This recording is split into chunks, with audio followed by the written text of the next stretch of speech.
Frog here, with a very special message for my good friend, Omran Daknish. That's right. Hey, buddy, how are you doing? I love sending special messages like this to people all over the world, but especially to great little boys like you, Omran, all the way over in Aleppo. I'm thinking about you today and every day. You are a special little boy. And of course, I'd love to give a big shout out to your sisters Roa and Taki and your brother Abdullah. Omran, always be safe in Aleppo with your family. We love you. The whole world loves you. Yay! Omran, keep being the sweet little boy you are. You'll always be close in my heart. From your friend, Kermit the Frog.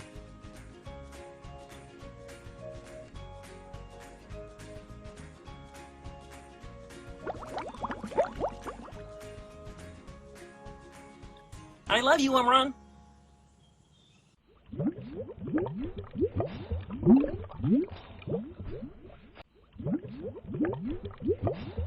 أهلا، أنا عمران دقنيش. لقد رأيتني في سيارة الإسعاف في حلب.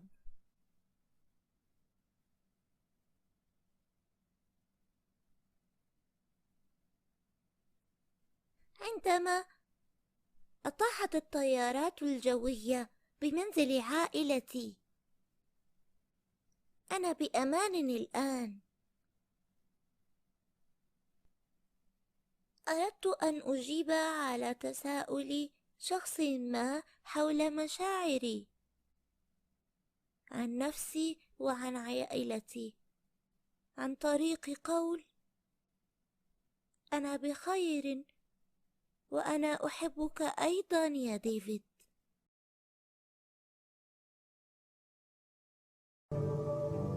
I'd like to talk with you about a special little boy who lives in Aleppo, Syria.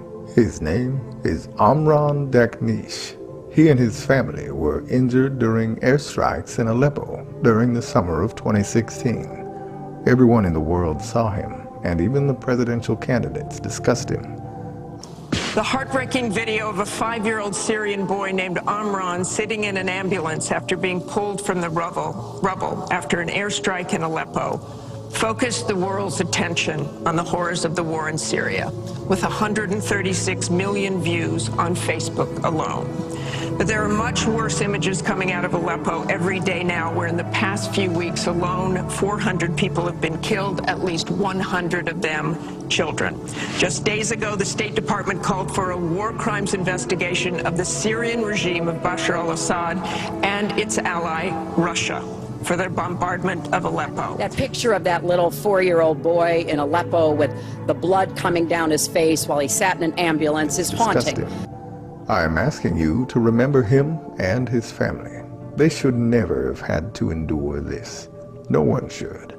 He is safe today with his family, but millions of other children are still suffering in the world today. Remember Omran. Remember his people. Remember Aleppo.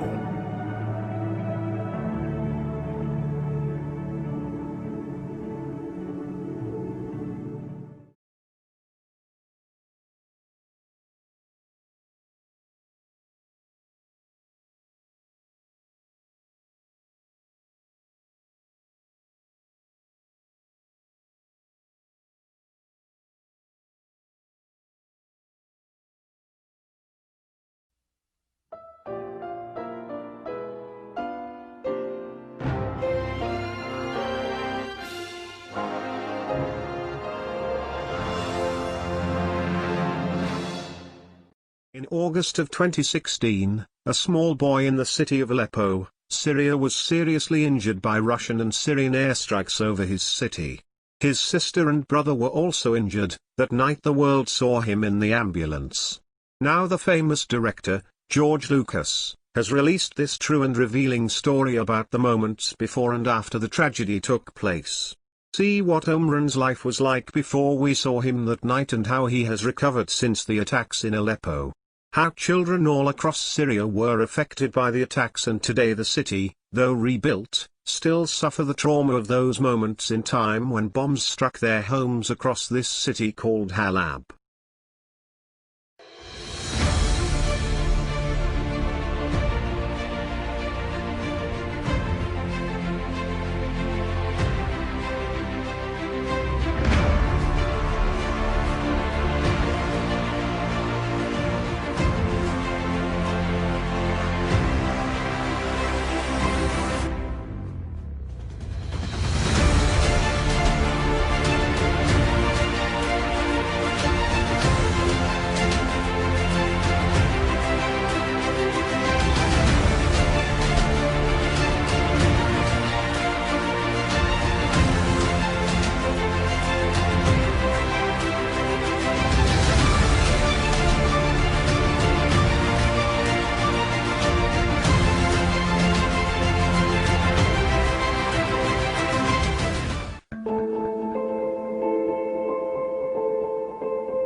We should never allow the government to decide what is acceptable speech and what is unacceptable speech. We should penalize behaviors, not opinions, and not speech. If you start trying to regulate speech, you start trying to regulate thoughts, you start trying to regulate beliefs rather than behaviors, there's no way that you're not going to abridge the constitutional rights of millions of Americans.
The United States of America is now a dead nation, whose people gave in to a socialist regime that was begun by Barack Hussein Obama and the Illuminati in 2009. The liberals of this country destroyed it utterly within only 4 years after President Trump became president. The satanic hatred they projected towards him every single day was nightmarish in their attacks, but without any let-up. Now you see a love by the media for Joe Biden, not one word of hate projected at him or Kamala Harris. She advocates for the absolving of all criminal records against drug dealers and legalizing all narcotics. Then the New World Order police forces will be formed using these same persons to invade your homes, take all your personal property, your firearms, even your children, and do whatever they want to you. All the while Barack Hussein Obama laughs and says, "Oh, we must have police, or how would we be protected?" He knows how. He'll be sending them to your homes soon.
people refuse to.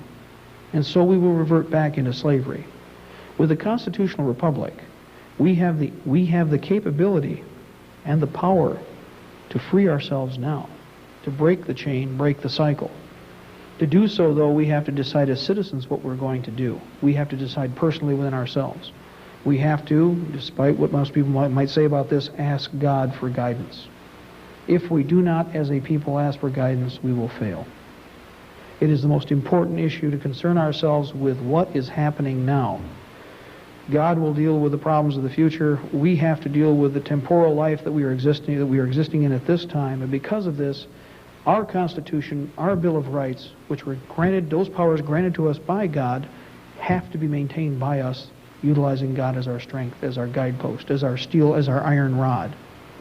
We have failed as a nation, or we will fail as a nation, if we do not take hold of that rod again and follow the course.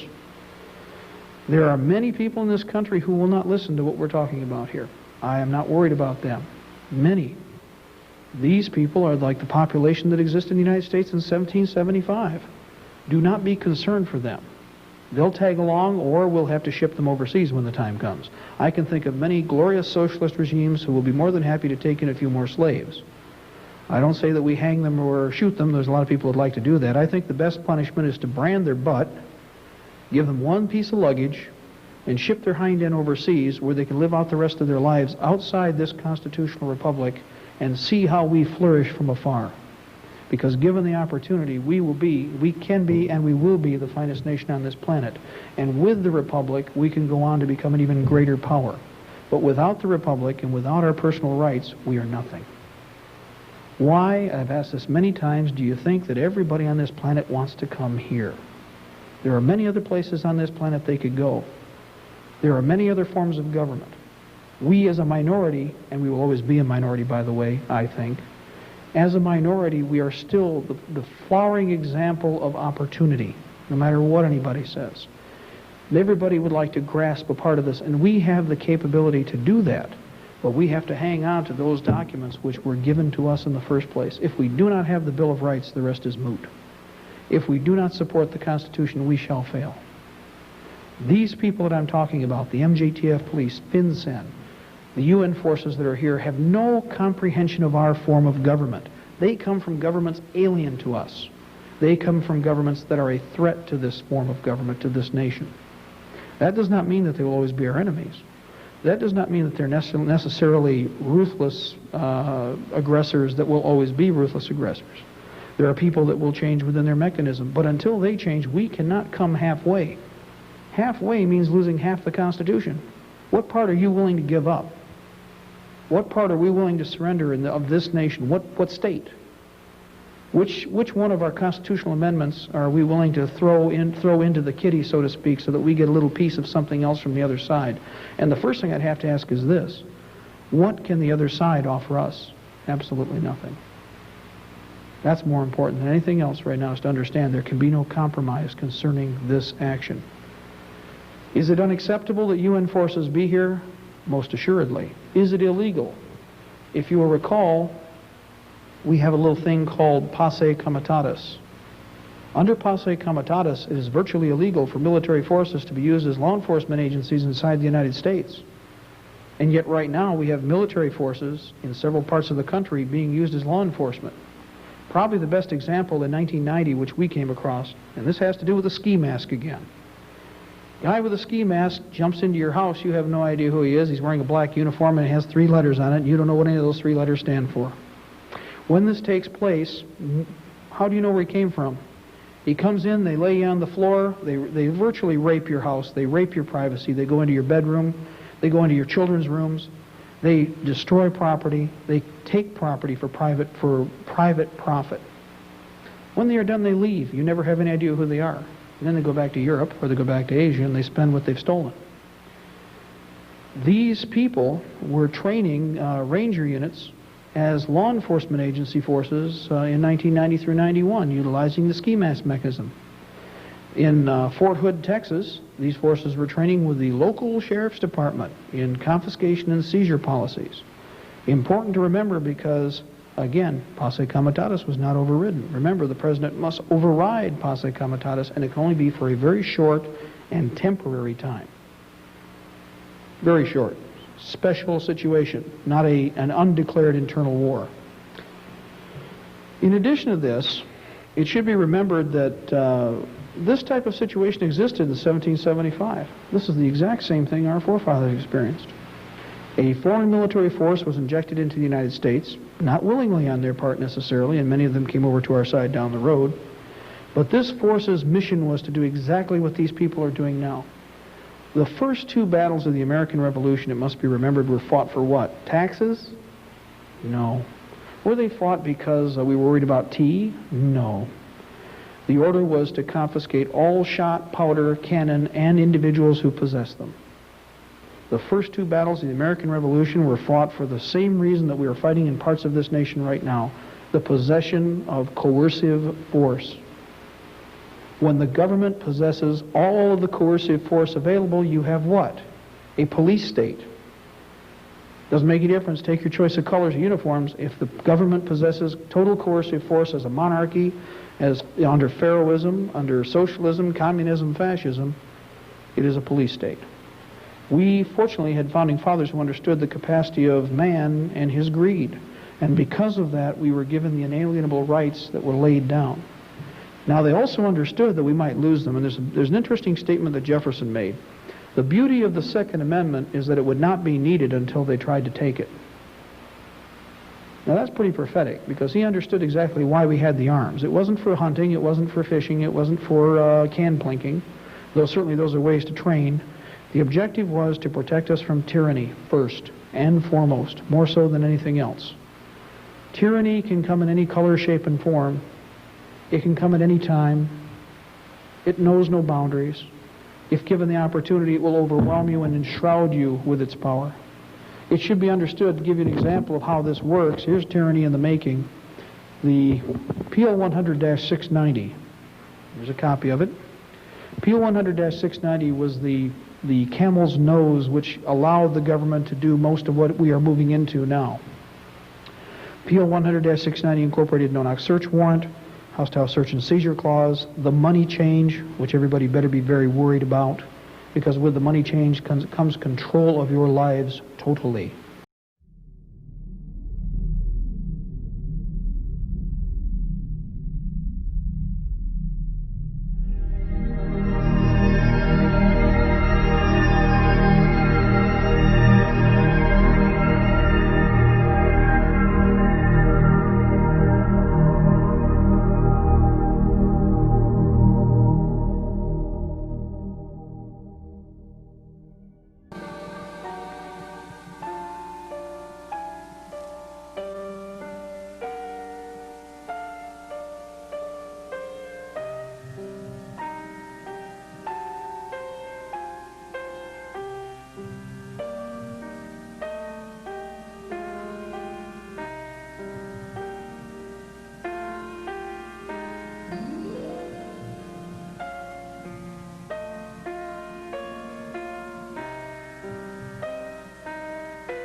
No part of this program may be reproduced, copied, manipulated, or distributed under the copyright laws of this socialist world order country.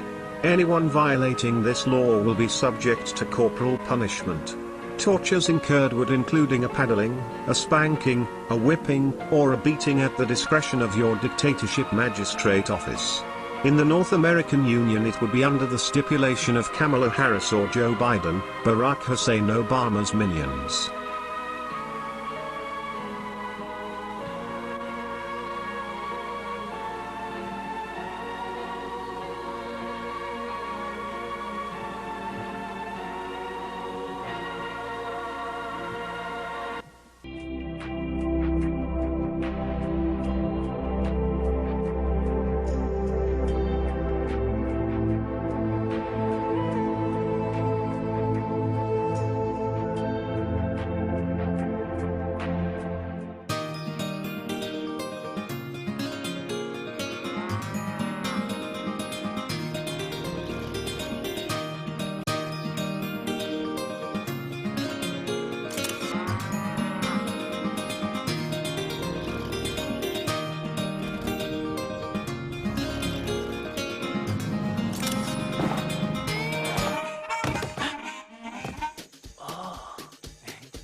Egal was kommt.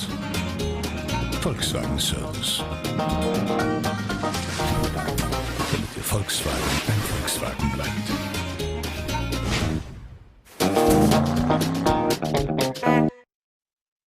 معمران نعيش قديش عمرك؟ 4 سنين.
He came from Earth.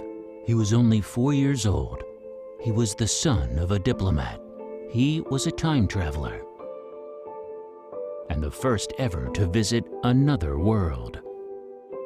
His name is Jason McRitch. He's going where no boy has ever gone before, to a place called Opposite Earth is What?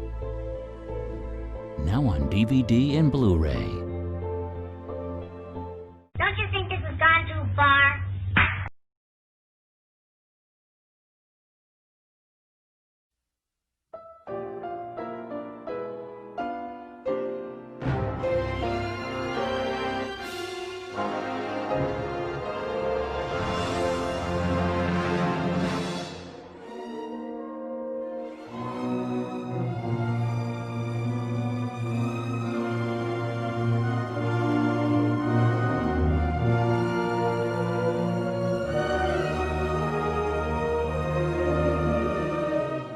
Hi, I'm George Lucas. In my past 40 years of motion picture making, no subject has so inspired me as this story that happened in August 2016. The world saw a 3-year-old boy on global networks, and it really touched my heart. So much so that I had to tell his story. His name is Omran Daknish. His story is real. It happened. I'm telling this story because millions of other children just like Omran are still being hurt in war-torn countries resulting from neglect, illness, and uncaring masses. We must remember them all. You won't be leaving the movie theater without a tear in your eyes. I hope you'll come.